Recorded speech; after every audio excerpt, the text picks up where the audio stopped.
like night and day. That is how I see the issue of abortion.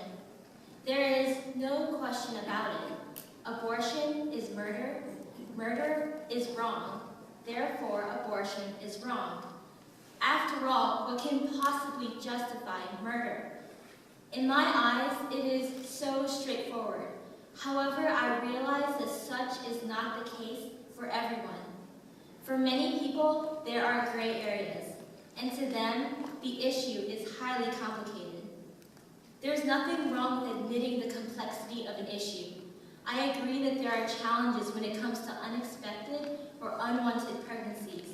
But when the complexity gets in the way of saving the lives of unborn children, it becomes a problem. It becomes wrong. To those who call themselves personally pro-life and put themselves in those gray areas, the issue is really not that complicated, and you are not pro-life at all.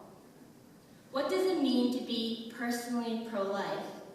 People who are personally pro-life believe that abortion is a disgusting practice that ought to be limited. Notice I said limited and not abolished, because personally pro-life people believe that abortion should remain legal. They claim that they would not have an abortion, but it should be available for women facing difficult situations. There are a number of ways that they try to justify their views. Most commonly, they say there are complicated situations, pregnancies resulting from rape or incest, or pregnant single mothers who are in poverty and cannot care for the child. Their justifications are easily refuted. There is one key factor to keep in mind. A majority of the personally pro-life believe that the unborn baby is a human being. Just let that sink in.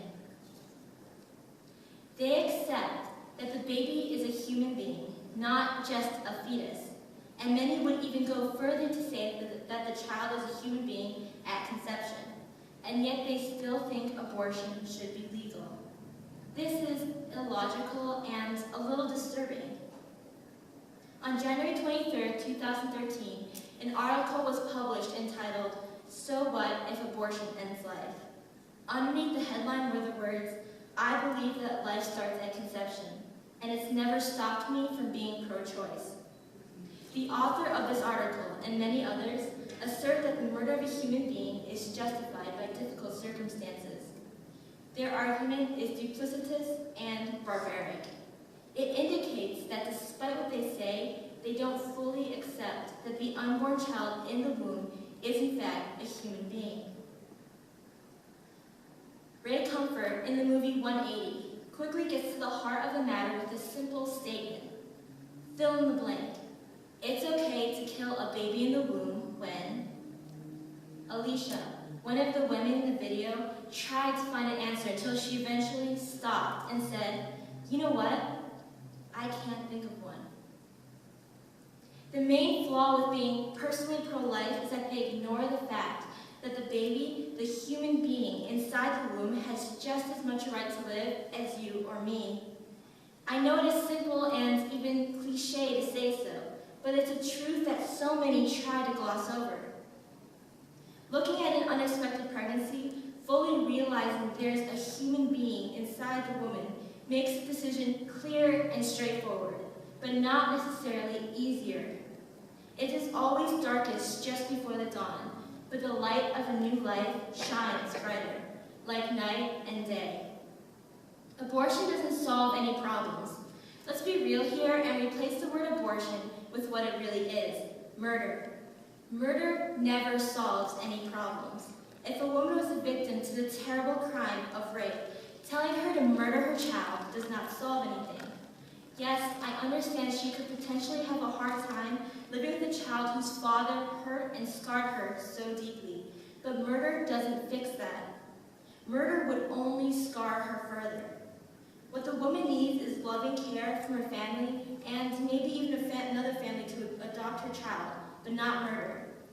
Similarly, if a woman becomes unexpectedly pregnant and cannot care for her baby, murder is not the answer. Such murder is expensive. At a minimum, in order to have an abortion in the first trimester, it costs between $350 and $500 if there are no complications. Adoption is free. Why then is abortion even considered as an option? Logically, it doesn't actually make sense. Martin Luther King Jr. once said, "Darkness cannot drive out darkness. Only light can do that. Hate cannot drive out hate. Only love can do that." Here's the bottom line. Personally pro-life is not pro-life. Looking back in history, there were people who were personally against slavery. They claimed that they would not own slaves, but that slavery should be legal for others in order to help the economy.